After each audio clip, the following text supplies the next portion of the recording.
The 2025 Hyundai Tucson gets a fairly significant refresh. Not only am I going to tell you all about it, it's John Volker, car and driver contributor. Always a good time.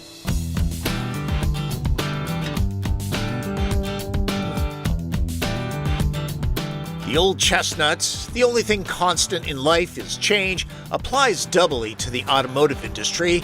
The fourth generation Hyundai Tucson hit the market in 2021, and it's already up for a freshening. We're always looking for how to improve our products, right? This is obviously a mid-cycle refresh, but of course, being a mid-cycle refresh, we're always looking how can we make a great product or even better, right? I'm at the press event near, where else? Santa Barbara, California, for the launch of the 2025 Tucson. The beak gets a more rugged look, but keeps its distinctive DRL motif. The interior and tech get the biggest changes. Tucson is important to Hyundai because this vehicle competes in the automotive industry's most competitive segment, up against Toyota RAV4, Honda CR-V, Chevy Equinox, which is all new for 2025, Nissan Rogue, Subaru Forester, Kia Sportage, Volkswagen Tiguan. Really, every manufacturer has a horse in this race. The RAV outsells Tucson 2-1 for now, but check back in a few years. The relentless South Korean brand has become the world's third largest automaker by keeping things fresh. The redone face isn't radically different, with a stronger, chunkier vibe. Casual observers will be oblivious. Things are quite different here. The Hyundai crew wanted a more usable and airy cabin. Mission accomplished. I think they did a really good job with the design of the IP and the center console to provide a much more open feel to this interior. The two monitors connected across the middle, and then the subsequent forms in the IP really make the interior feel a lot larger. There's more usable storage, cup holders that should handle Stanley Cups, and this that's supremely handy for the co-pilot. A fingerprint sensor lets owners drive without a key. Dual 12.3-inch displays fused into a curved panoramic unit replace two separated screens. More on this space later. For now, let's talk powertrains. They include a 187 horsepower naturally aspirated 2.5-liter four-cylinder, a plug-in hybrid with 32 miles of electric range, and the version I'm driving, the standard hybrid. Its 1.6-liter turbocharged four and electric motor combined to make a little bit more oomph for 2025, 231 horses and 271 pound-feet of torque. My top trim all-wheel drive limited tester retails for $42,300 with shipping. The hybrid's transmission is a 6-speed. This column-mounted selector saves console space. The all-wheel drive system can be locked. There are drive modes that make a noticeable difference. Steering wheel paddles adjust regeneration drag level, including an automatic setting. In sport mode, they toggle manual shifts. There's baby mode too. That's new. Baby mode, for example, is the idea of trying to kind of like smooth out that kind of power band as you accelerate off the line. And as you're backing up into a parking space, kind of reduce the amount of torque and power at low speeds to not make like drastic maneuvers and kind of just improve the comfort of people in the car. The Hyundai folks have pointed us towards rural roads outside of Los Olivos, famous for growing Pinot grapes, if you're into wine. Ladies and gentlemen, it's the Volk and Volker show. Tom Volk and John Volker. John is very smart. He works for outlets like Car and Driver, Green Car Reports, Inside EVs, a whole variety of words and picture outlets. So if you don't like me, listen to John. Limited models have acoustical laminated side glass up front, so it's quiet in here. John and I have an easy time talking, and overall, roominess is best in class. So you've already driven this. Let's talk about ride quality.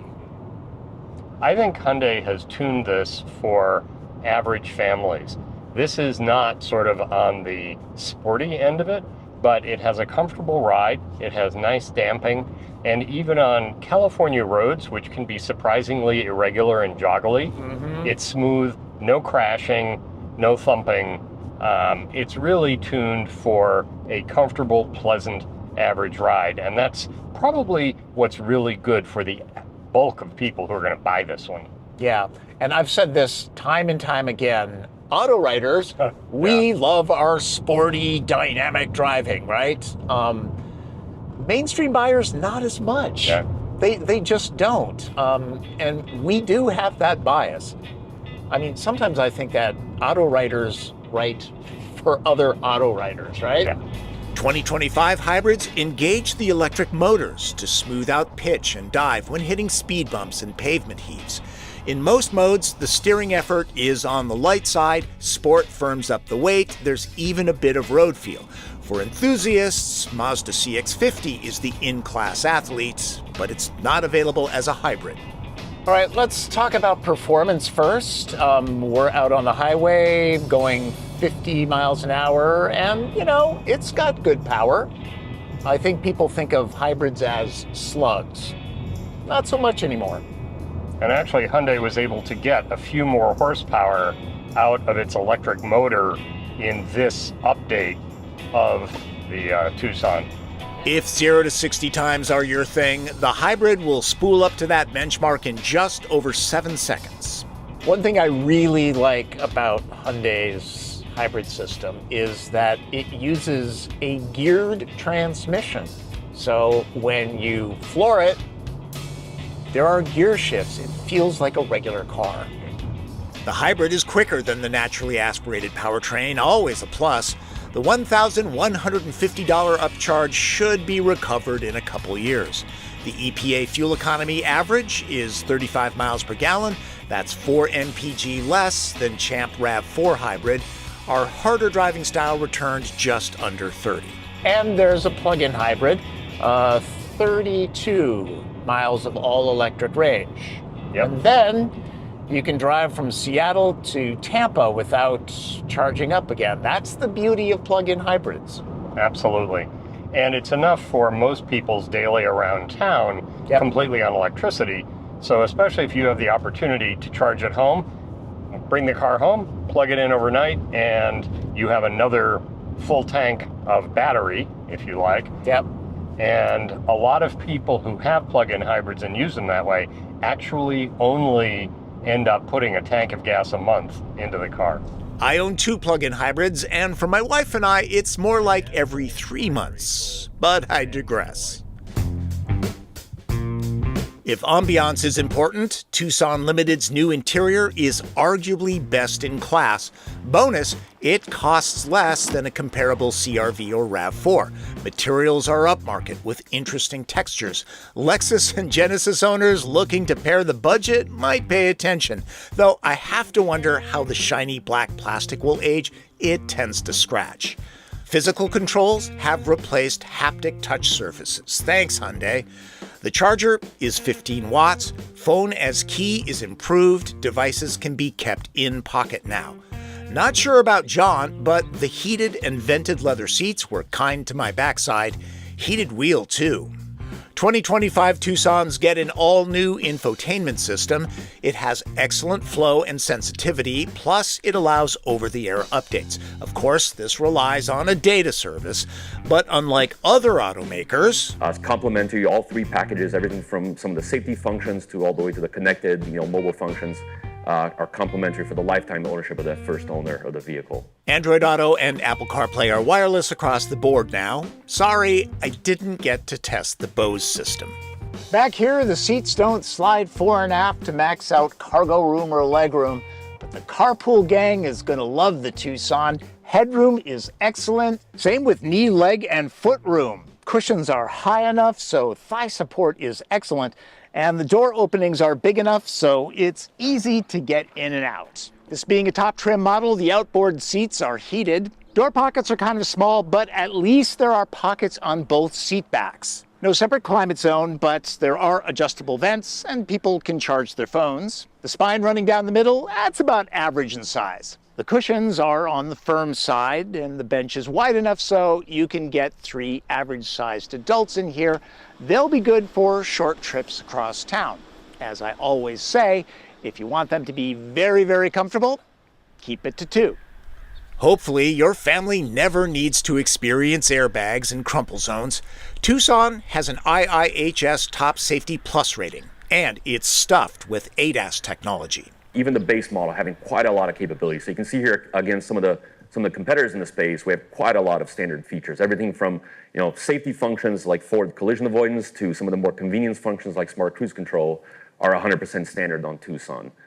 And then as you move up the different trims, you obviously get a little bit more option capability. One of my personal favorites is the advanced rear occupant alert, which is a radar-based system. Extremely, really sensitive. If you have a baby in the backseat of the car under a blanket, that system is sensitive enough to kind of notice that breath of the baby's chest moving.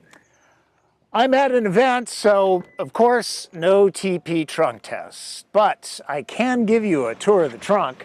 Considering the plug-in hybrid, its battery hogs cargo space. Both the standard hybrid and ICE Tucson have a solid 39 cubic feet to fill with all the seats occupied compared to 32. The space is deep, but no need to open the back doors to drop the backs. A 40-20-40 split or pass-through would be nice. The load floor isn't completely flat, but it gets cavernous. You're looking at over 74 cubic feet. The plug-in model is rated at around 66. Compared to competitors, Tucson's styling is the extrovert of the bunch.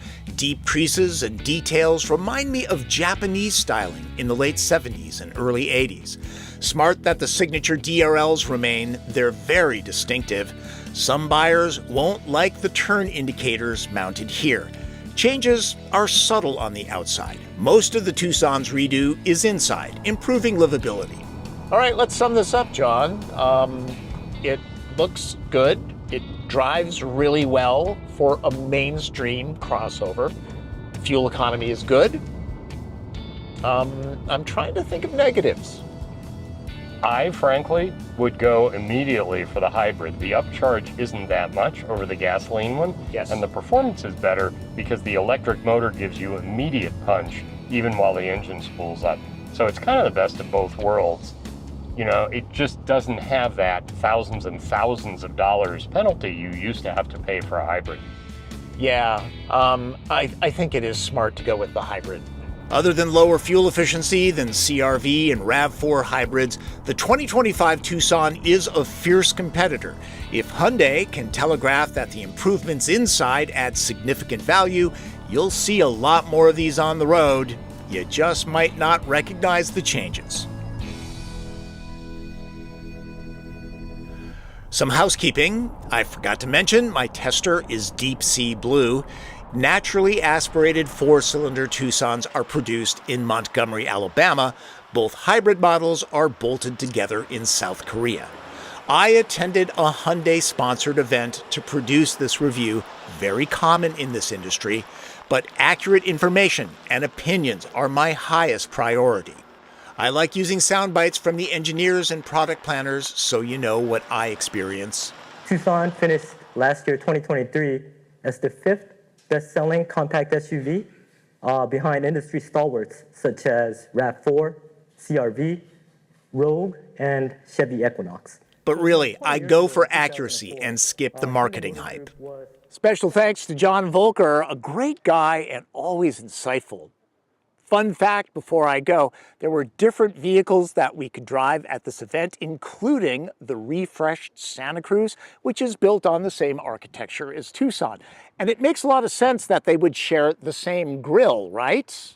No, they are not the same. I was talking to one of the engineers and he said they've always been different. I've got a pretty good eye for design and that surprised me. The new one is definitely different. You can tell the difference between Tucson and Santa Cruz now. Thanks for watching. Remember, subscribe to the channel, click notifications, follow me on social media, and if you have a question, you can do it on social media or you can do it here, all right? All right. That's Driven. I'm Tom Volk.